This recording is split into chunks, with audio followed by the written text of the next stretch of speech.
Hey everyone, I just wanted to say thank you for this digital reading of Dauntless. It's because of fans like you that I'm actually able to do this, and that I'm able to have a degree of success in a field where not a lot of people do. Alright, with that being said, here we go. It's been 4 years since the night of my mother's death. I can still see it in the quiet moments. I can feel the Arctic wind freezing my face. I can hear the soft hiss of the ice cracking and the giant crash as the lake swallowed me whole. My mom didn't hesitate. She plunged into the frigid waters to pull me out. She handed me into my dad's open arms, letting the icy waters claim her instead. I'll never forget the expression on her face as she fell into the blackness. Countless therapist visits couldn't make me forget one simple fact. She was dead and it was all my fault. Our home was never the same afterward. My dad was determined to spend every moment with me. After a few months, he scoured the house, taking down all of her pictures and moving them to a secluded part of the crawl space. Two things survived the purge. The first was a single photograph showing me standing in front of a small cabin. The second was a white frilly book that held his wedding photos. He'd pull the album out of his room and we'd huddle together, sitting through pictures. My dad would tell me all about her adventures, traveling the globe, climbing the tallest mountains, skiing the steepest hills, and hiking through the thickest jungles. Every day he told me how I reminded of her, and every day I followed her example.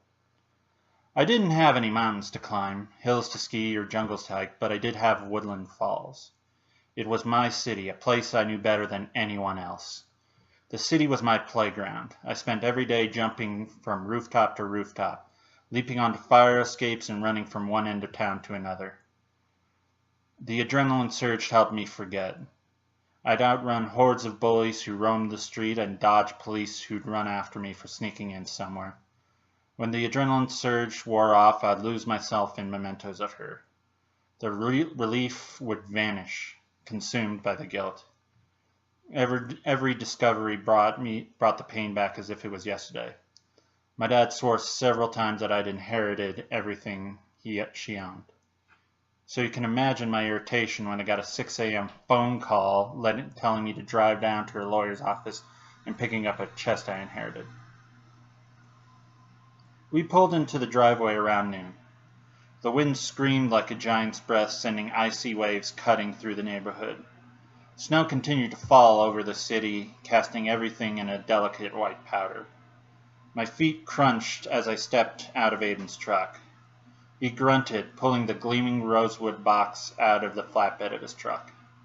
"This thing weighs a ton," he complained as he struggled to hold on to it. "You're a big guy. You can handle it," I said, teasing. He rolled his eyes at me and grinned, brushing a stray strand of black hair away. Aiden was my best friend since we were kids. I loved him before I even knew what love was.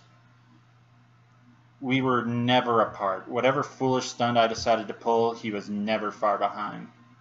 While I grew up awkward and scrawny, he became the kind of guy girls threw themselves over. Every inch of his body was bronzed muscle, and emerald eyes seemed to peer straight through you. Long chestnut-colored hair flowed in the wind, and his grin radiated with a warmth that made each moment feel like the first day of spring. I opened the door for him and electricity shot up my arm when he touched it. He dragged the chest in with a grunt, pressing his hand to move me out of the way. I shook my head, banishing a series of thoughts and fantasies that flowed through my mind at the small gesture, and helped him cart the chest into the middle of the room. "So what's in that thing, boulders?" Aiden said, setting the chest down in the middle of the living room. "No idea." I walked over the chest and pulled on the top, but the lid remained closed. I sniffed as I inspected the lock. "Yeah, whatever," Hayden replied. "Happy birthday, by the way." "Thanks," I beamed. "Where's my cake?" "It's in the back of my truck. There's a crowbar there that you can use to open the chest, by the way," Hayden offered, which caused me to glare at him. "Don't you dare. This was my mother's." "Well, how else do you propose we get it open?" "Like this." I knelt next to the chest, reaching into my pocket to produce a small lockpick kit. Aiden cocked his head as he saw me examining them. "Why do you have those?" he asked. "Mom taught me how to use them. I broke a window after I locked myself out once. She said picking locks was easier and cheaper." It was a matter of seconds before I felt the tumblers align and the lock open. I grinned at Aiden as I threw the trunk open. He walked over, helping me inspect the content. Let's see. Clothes, I said, setting a folded pile to the side. Aiden pulled out a scarlet silk blouse that was cut low on the top and gave me a sly grin. You should wear this, he said, causing my cheeks to burn bright red as I snatched the shirt from him and set it on top of the pile. Think so? I mumbled, focused on the bottom of the chest as I felt my heart pounding. Well, yeah, you're hot, he replied, as calm as if he was reporting the weather. I rolled my eyes as my cheeks burned, but he turned his attention back to the chest. We have, wow, what has got to be a dozen medical textbooks. My mom was a nurse. I set the books to the side, smiling as I flipped through them. She always wanted me to be a doctor. Well, we're heading to college next month, so you can just go pre-med. No way. I am nowhere near smart enough to be a doctor. Come on. You scored straight A's after glancing at the textbook. You're the most intelligent person I know. Then you really need to hang out with a better class of friends, I quipped, glancing inside the open chest. As we continued to pull my mom's old clothes out, I noticed knives of all shapes and sizes stuck to the side. Each one had a brown, well-tended leather sheath. Aiden pulled one out and held it up to the light. The great steel